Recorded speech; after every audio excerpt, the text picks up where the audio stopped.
நம்ம எங்க போறோம்? இதோ இங்க ஒரு மோட்டல் இருக்கு. இந்த இடமா? என்னடா இது? ஹலோ, யாராவது இருக்கீங்களா? கதவை திறப்பீங்களா இல்லையா? யாராவது இருக்கீங்களா? படம் போட்டுட்டான். புரோட்டாவோட வச்சு சாப்பிட்றதுக்கு இந்த படம் சூப்பராக இருக்கும். டக்குன்னு ரெடி பண்ணுங்க.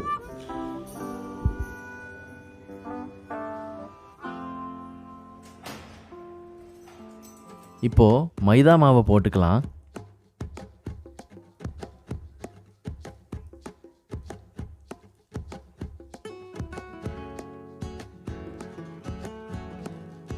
இப்போ சோடா போட்டுக்கலாம், ஒரு சிட்டிகை.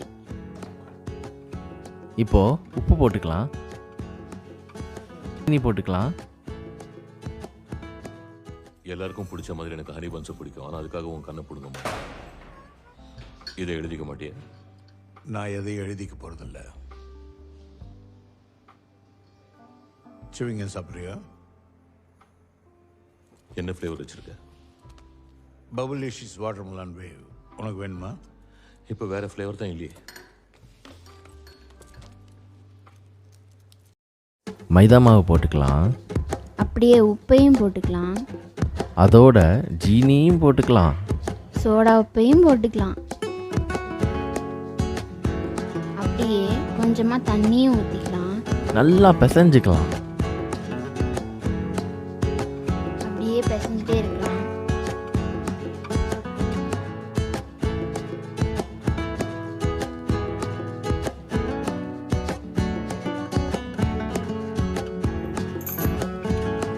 நல்லா தண்ணி ஊற்றிக்கலாங்க.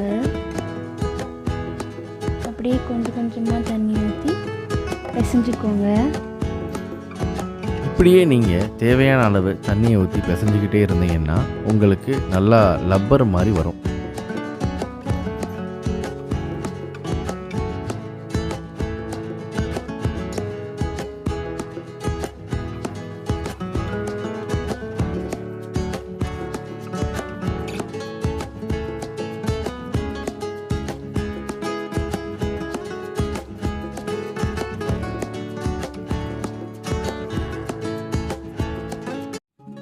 இப்போது தண்ணி ஜாஸ்தியாக போயிடுச்சுன்னா நம்ம மாவை போட்டுக்கலாம்.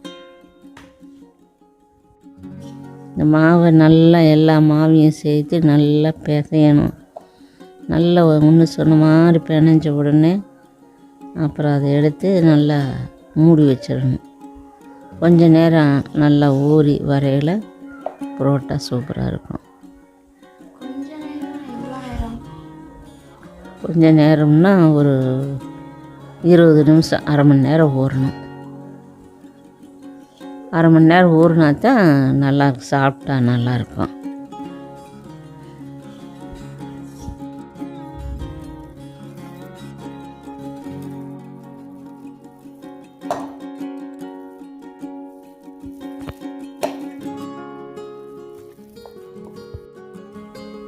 எண்ணெய் கொஞ்சமாக ஊற்றணும். எண்ணெய் ஊற்றுறது தெரியுதா? அப்புறம் அதை நல்லா பிசைஞ்சு அப்படியே குண்டாவில் வச்சு மூடிடணும்.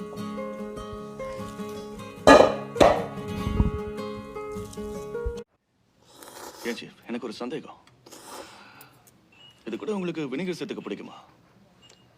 இல்லை சீஃப், ரொம்ப நாள் ஆயிடுச்சு, அதான் ஞாபகம் இல்லை. ஜுன்ஹா, இங்கே உன் டைமை வேஸ்ட் பண்ணாமல் நம்ம மேஜர் கிரைம்ஸ்க்கு திரும்ப வந்துருக்கா. நீங்கள் இதை முள்ளங்கில சேர்த்து தான் சாப்பிடுவீங்க, கரெக்டா? ஆட என்னப்பா நீ இன்னும் என் மேலே கோவமா இருக்கியா?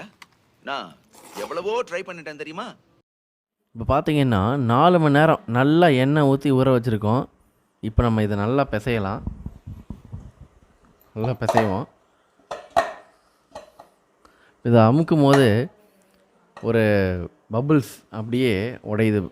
அந்த சவுண்டு நம்ம கேட்காது, ஆனால் கையில் தெரியும் நமக்கு. இப்படி அமுக்கும் போது டப்புன்னு ஒரு உள்ளே உடையுது.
முடிச்சாச்சு.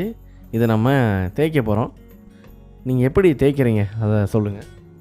இது வந்து நல்லா பேப்பர் மாதிரி தேய்க்கணும். நல்லா தேய்ச்சிக்கிட்டே இருக்கணும். ஓகே. திருப்பி போட்டு போட்டு தேய்க்கணும். திருப்பி திருப்பி தேய்க்கிறீங்க. ரப்பர் மாதிரி வருது. ஆமாம், ரொம்ப கெட்டியாக தான் இருக்கும். திருப்பி திருப்பி போட்டு நல்லா தேய்க்கணும். பாருங்கள் தேய்க்கிறத. நல்லா பேப்பர் மாதிரி தேய்க்கணும்னு வேறு சொல்கிறீங்க.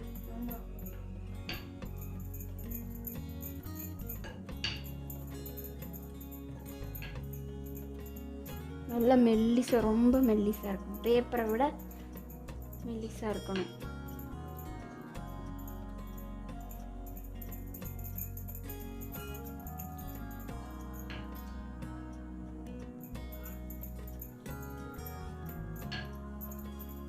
எந்த ஷேப்பில் வேணால் இருக்கலாம், ஆனால் அவங்களுக்கு மெல்லிசாக இருக்கணும்.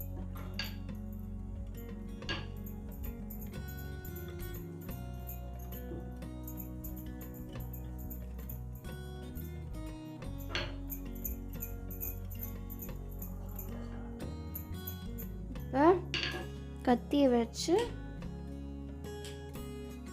கோடு போடணும்.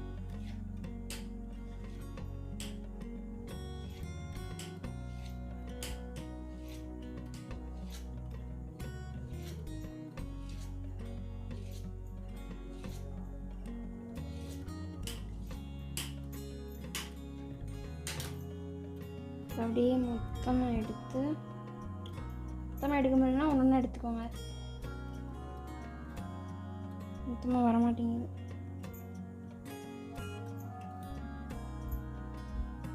ஒன்றா இப்படி பிடிச்சி வச்சுக்கிட்டு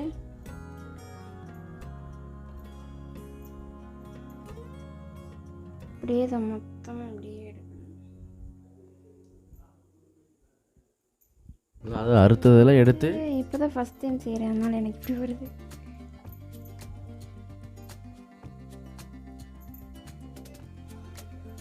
இப்போ இப்படி இருக்கா? இந்த இப்படி இருக்கு. இதை வந்து அப்படியே சுருட்டணும்.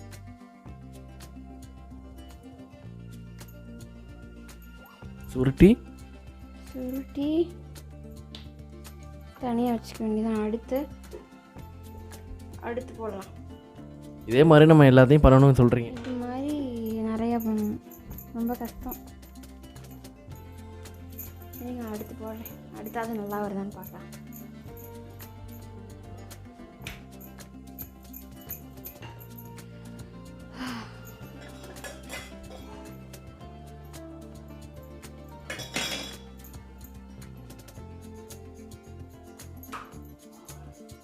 எண்ணெய் கொஞ்சம் நிறையா ஊற்றிக்கோங்க.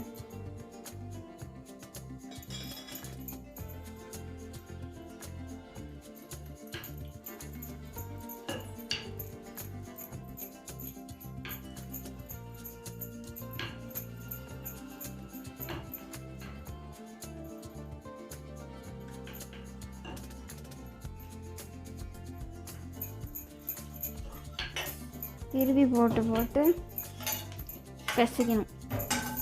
பிசைக்கணுன்றேன் பாரு, தேய்க்கணும். கையே வலிக்குது.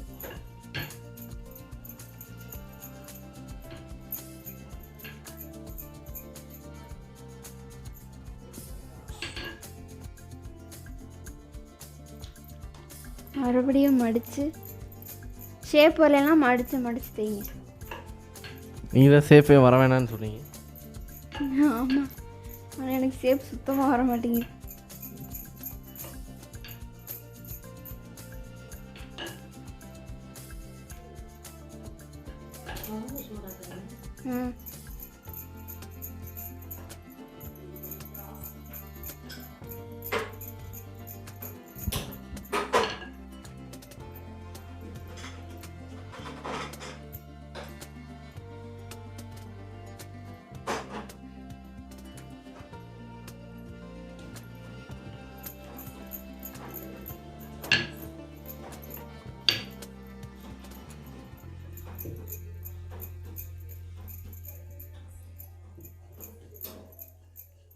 கொஞ்சம் மோசமாக தான் வருது, பரவாயில்ல.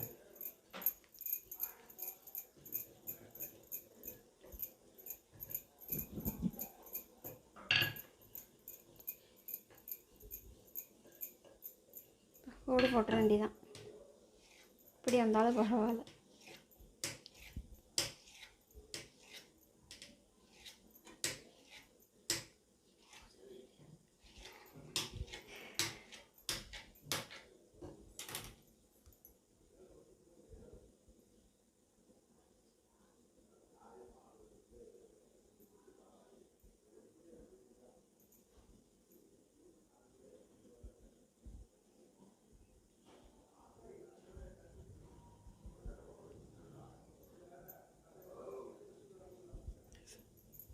அப்படியே ஒன்றா எடுத்து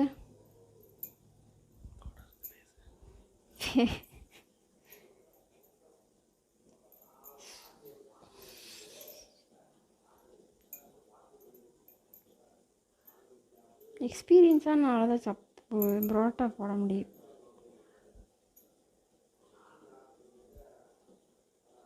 எல்லோரும் போட முடியும், எக்ஸ்பீரியன்ஸாக வேகமாக போடுவாங்க.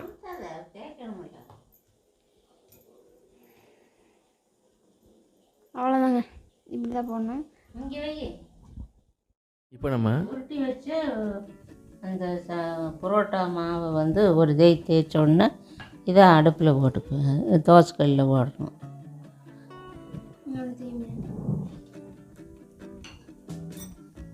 உருட்டி வச்ச புரோட்டா மாவு, அந்த மாவை இப்படி சும்மா லேசாக தேய்ச்சி அது வந்து தோசைக்கல்லில் போட்டு எடுத்துடணும். எண்ணெய் நிறையா ஊற்றி நல்லா மொறுமொறுன்னு ஆனோன்னு எடுத்துடணும்.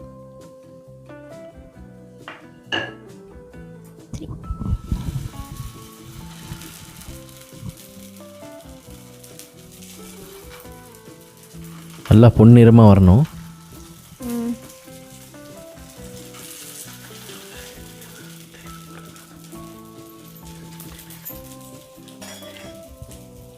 வந்து எண்ணெய் ஊற்றிக்கலாம்.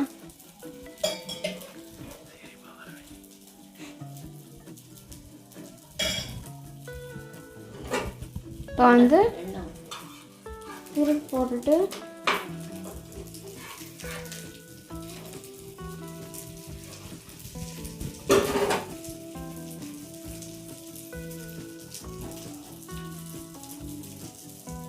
நல்லா ப்ரௌனிஷாக வரணும்.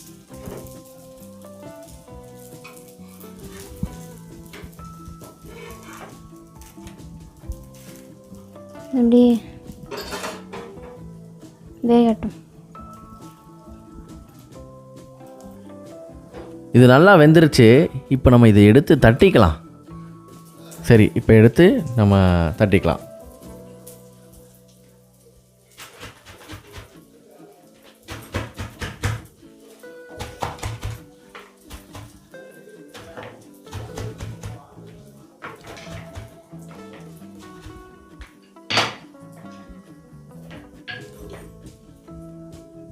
நம்ம இந்த மாதிரி தான் புரோட்டாவை நம்ம இன்னும் நல்லா தட்டணும்.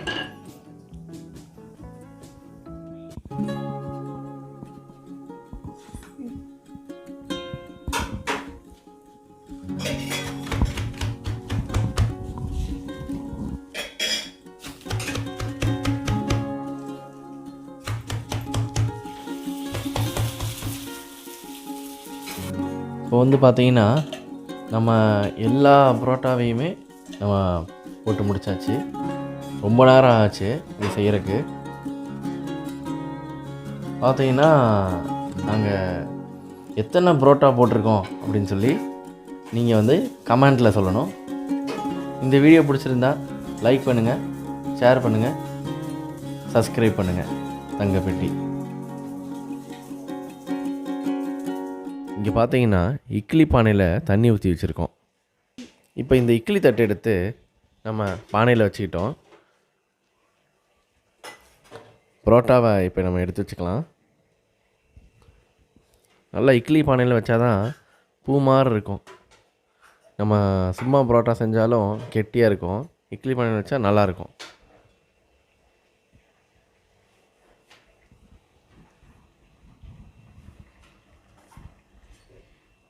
இப்போது அடுத்த தட்டு எடுத்து வச்சுக்கலாம்.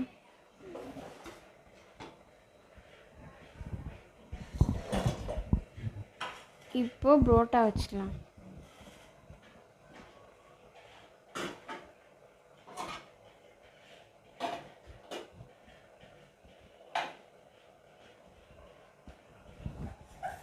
எல்லா பரோட்டாவையும் வச்சுக்கலாம்.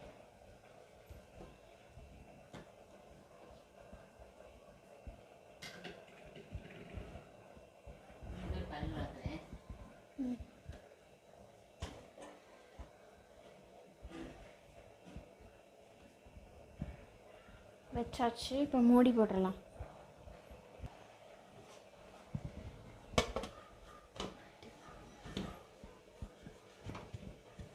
மூடி போட்டாச்சு. ஒரு 10 நிமிஷம் கழித்து பார்க்கலாம். இப்போது ஓப்பன் பண்ணி பார்க்கலாம். ஆவி பறக்குது.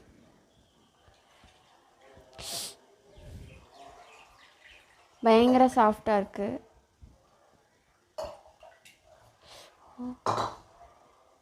அடுப்பு ஆஃப் பண்ணிடலாம்.